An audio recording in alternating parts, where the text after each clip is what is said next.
多倫多網上電視，我係明石昌。我今日有個機會咧，同我哋今次嘅多倫多嘅市長嘅熱點候選人Mr. David Miller 有個直接嘅接觸。Thank you very much for watching the Toronto TV. Now we are very pleased to have Mr. David Miller with me. Thank you very much.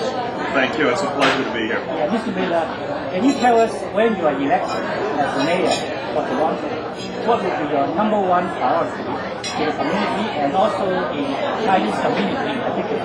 Well, I think there's really two things. First of all, City Hall has been run too much in the back rooms, and that's meant the needs of communities haven't been met. And what I would like to do is open it up and invite people in so that our needs can be met. And for the Chinese community, for example, during the SARS crisis, there was a lot of people saying it's a Chinese community problem. It wasn't. It was a city problem. And it hurt the Chinese community in particular in small businesses. And I think if we have the kind of city hall that I have in mind that is open and there for all of the people, it would have been handled much better. Olivia Chow and I brought a motion to give compensation to people, and the mayor wouldn't even let us debate it until another council meeting. And that kind of thing's wrong. So I think a much bigger role in my city hall for people from communities to help solve their own problems. And secondly, we need to address some specific issues like newcomers who come here with tremendous skills and are trained and can't work in their chosen field in Canada. I think that's wrong. And although it's a federal government issue, the city needs to be there fighting for people so they can use those skills they've brought here and that we're lucky to have to bring in here. Mr. Miller, can you set a sort of role model when you are elected here so that more Chinese and more ethnic minorities can get employment within the city absolutely. Within the city government? That's an important part of my policies. I've got the only candidate that have written policies on these issues. And I think, for example, we need to talk about relevant experience instead of Canadian experience. And city jobs need to look for skills, not qualifications that may be based on just Canada. We also need to reflect the face of the community. I mean, Torontonians from all sorts of different backgrounds. All of them should have a chance at work at City Hall, and all of them who run small businesses should have a chance to do business at City Hall. That's the kind of City Hall I wish to run. Mr. Miller, some people comment that you are soft on crime. Yes. And we know that in the last few days and the last few weeks, crime is very much a concern of the community. How can you convince the voters that you are as strong on crime as or not? Well, I think the voters know my record.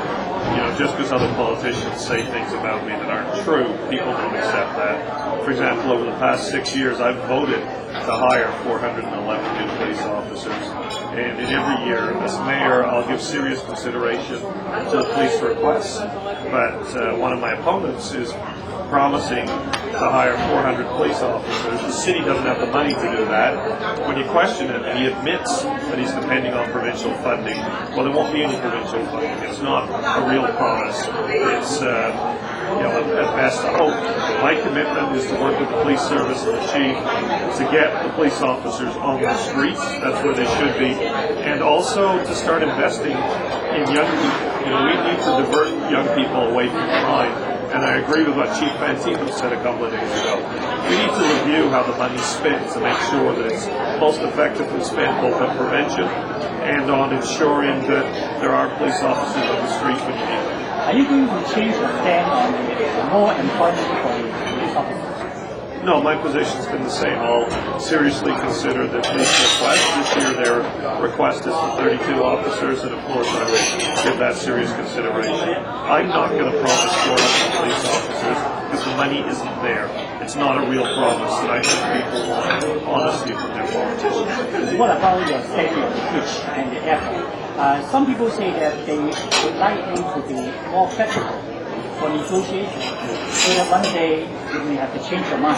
No, that I'm absolutely convinced is wrong for the city. We have a chance to totally rebuild our waterfront. And, great waterfront cities like Hong Kong, for example, start with the waterfront. Toronto, ours is a derelict industrial area, and we've got a once-in-a-lifetime chance to make our city great. That's good for the economy, it's good for the people of Toronto. And having a busy commercial airport there simply will ruin that opportunity. You know what? Just today we've discovered that Air Canada wants to run jets out of that airport. I've said it all year long.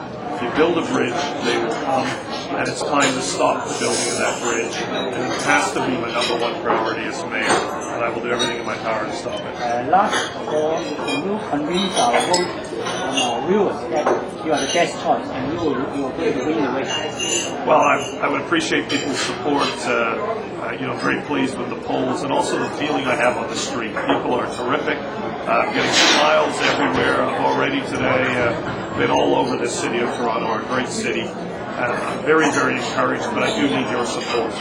Since January the 8th, I've been talking about the future of Toronto. I haven't stooped to negative attacks. I'm running for mayor to build a great city that you are part of, so that together we can build a great city. And, if you share my vision, please give me your support. I think the kind of Tory agenda that we've seen at Queen's Park is not what we need at this city, and you can count on me to stop that. Thank you very much, Mr. Miller. I hope that everybody listening and also watching will come and vote. Vote for anybody you are very much concerned because we want a better mayor tomorrow. Thank you very much for watching. Councilwoman Joan, I introduced Councilor Joan already.